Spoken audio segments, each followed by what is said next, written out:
लोकसभा चुनाव का अब सिर्फ 7वां यानी कि आखिरी चरण बाकी रह गया है, तो चुनाव प्रचार में अब महज 3 दिन बचे हैं। इस बीच हर कोई अनुमान का गणित लगा रहा है। हर पार्टी के दिग्गज अपनी अपनी जीत का दावा पेश कर रहे हैं। सियासी बयानबाजी का दौर भी चरम पर है। कुल मिलाकर प्रचार का रोमांचक दौर चल रहा है। अब देखते हैं कि आज कौन कहां हुंकार भरने की तैयारी कर रहा है।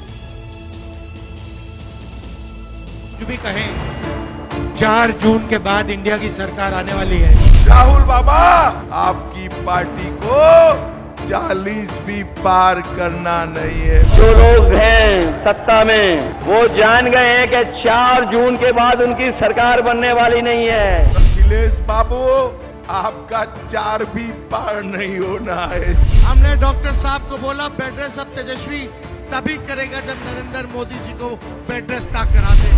जनता पार्टी जिंदाबाद, जिंदाबाद, जनता पार्टी। लोकसभा चुनाव के 7वें और आखिरी दौर के चुनाव के प्रचार में अब महज 3 दिन बाकी हैं, लिहाजा प्रचार अपने चरम पर है। हर पार्टी के दिग्गज ने आखिरी दौर के प्रचार में अपनी ताकत झोंक दी है। पीएम मोदी आज झारखंड और पश्चिम बंगाल में हुंकार भरेंगे। पीएम मोदी आज दोपहर 12:15 बजे झारखंड के दुमका में एक रैली करेंगे और उसके बाद वो पश्चिम बंगाल पहुंचेंगे, जहां दोपहर 2:30 बजे बारासात और शाम 4 बजे जादवपुर में जनसभा को संबोधित करेंगे। उसके बाद वो कोलकाता पहुंचेंगे और शाम को 6 बजे रोड शो करेंगे।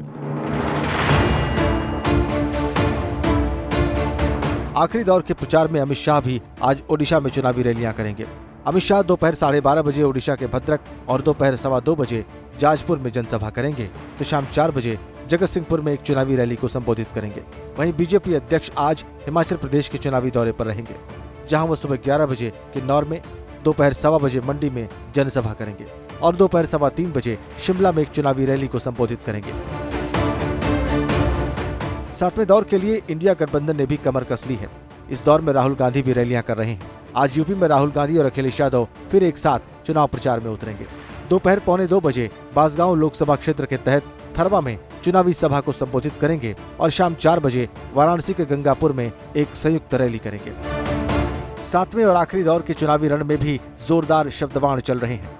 अमित शाह ने यूपी के पूर्वांचल में कांग्रेस पर जबरदस्त हमला बोला। निशाने पर थे राहुल गांधी और प्रियंका। गृह मंत्री ने कांग्रेस अध्यक्ष मल्लिकार्जुन खड़गे को सावधान किया और कहा कि चुनाव के बाद कांग्रेस अध्यक्ष की नौकरी जाने वाली है।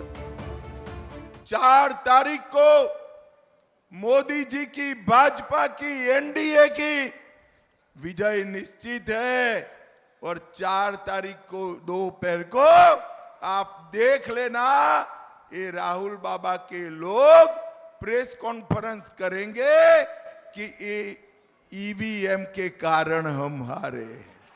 भाई बहन पर ठीकरा नहीं फूटेगा, हार का ठीकरा खड़गे साहब पर फूटेगा। बीते महीने की 20 अप्रैल को बिहार के भागलपुर में चुनावी सभा करने के करीब 1 महीने बाद राहुल गांधी फिर बिहार के बख्तियारपुर में दिखे। तेजस्वी के साथ मंच साझा किया और प्रधानमंत्री नरेंद्र मोदी को नोटबंदी और जीएसटी के मुद्दे पर घेरा। वहीं तेजस्वी ने पीएम से पूछा, गरीबी का ग, महंगाई का म और बेरोजगारी के ब पर आखिर पीएम कब बात करेंगे। नरेंद्र मोदी ने नोटबंदी, जीएसटी लागू करके रोजगार के रास्ते बंद किए और सेना में अग्निवीर लागू करके जवानों को मजदूर बना दिया। नरेंद्र मोदी कुछ भी कहें, 4 जून के बाद इंडिया की सरकार आने वाली है और हमारा पहला काम अग्निवीर योजना को फाड़ कर कूड़ेदान में फेंकने का होगा। प्रधानमंत्री मुद्दे की बात नहीं करते हैं। प्रधानमंत्री गरीबी का ग नहीं बोलते, बेरोजगारी का ब नहीं बोलते, महंगाई का म नहीं बोलते। प्रधानमंत्री केवल नफरत फैलाने के लिए बिहार आते हैं। 7वें दौर में जिन 2 राज्यों में सबसे ज्यादा सीटों पर चुनाव होना है, उनमें पंजाब की सभी 13 और यूपी के पूर्वांचल की भी 13 सीटें हैं। लिहाजा यूपी के पूर्वांचल के मैदान में अब आर पार की गर्जना सारे रिकॉर्ड तोड़ रही है। प्रचार में 3 दिन बाकी हैं, लेकिन आखिरी दांव चलने में देर नहीं। आपके पास एक अवसर है कि जिन लोगों ने पानी के लिए तरसाया था, जिन लोगों ने यहाँ के विकास को बाधित किया, जिन लोगों ने इस क्षेत्र को बदनाम किया, उनको एक एक वोट के लिए तरसाइए, फिर एक बार और अब की बार। इस दौर में एक भी ऐसा दांव बाकी नहीं जो सियासतदान नहीं आजमा रहे हैं। कार्यकर्ताओं में जोश भरने के लिए विरोधियों की हार की भविष्यवाणी भी डंके की चोट पर की जा रही है। गाजीपुर में अखिलेश यादव के तेवर देखिए। जो लोग हैं सत्ता में वो जान गए हैं कि 4 जून के बाद उनकी सरकार बनने वाली नहीं है। वो ये स्वीकार कर चुके हैं कि 4 जून के बाद उनकी सरकार नहीं बनने जा रही है। इसीलिए उनकी भाषा बदल गई है, उनका व्यवहार बदल गया है। यूपी के पूर्वांचल का सबसे हॉटस्पॉट बना है काशी, जहां से पीएम मोदी जीत की हैट्रिक लगाने की तैयारी में हैं। 13 मई को प्रधानमंत्री ने काशी में रोड शो किया था और 14 तारीख को अपना नामांकन दाखिल किया। अब वाराणसी में जीत का रिकॉर्ड बनाने के लिए बीजेपी ने ताकत झोंक दी है। जीत की रणनीति बनाने वहां खुद बीजेपी अध्यक्ष जेपी नड्डा पहुंचे और तीसरी बार नरेंद्र मोदी की अगुवाई में सरकार बनाने का दावा किया। 4 जून को भारत के यशस्वी प्रधानमंत्री तीसरी बार प्रधानमंत्री बनेंगे और ये दुनिया के लिए एक बहुत बड़ा खबर होगी। भारत अब आगे बढ़ने से कोई रोक नहीं सकता है। 7वें चरण में 8 राज्यों की कुल 57 सीटें हैं जिन पर 1 जून को वोटिंग होनी है। इनमें यूपी की 13 और पंजाब की सभी 13 सीटें शामिल हैं। पश्चिम बंगाल की 9 और बिहार की 8 सीटें शामिल हैं।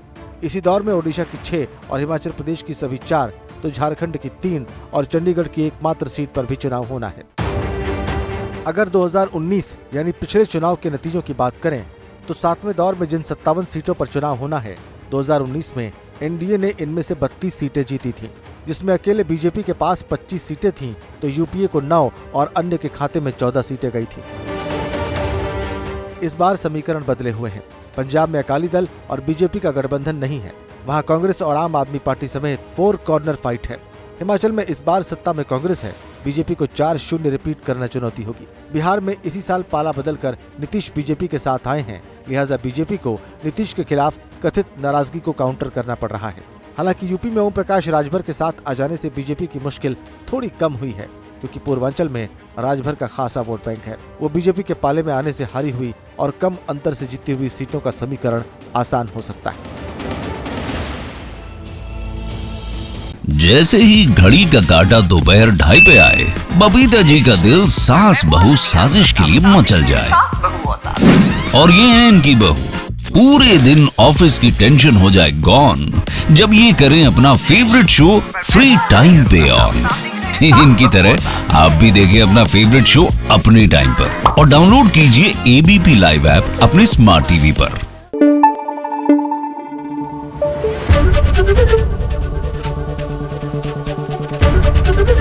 एबीपी न्यूज आपको रखे आगे।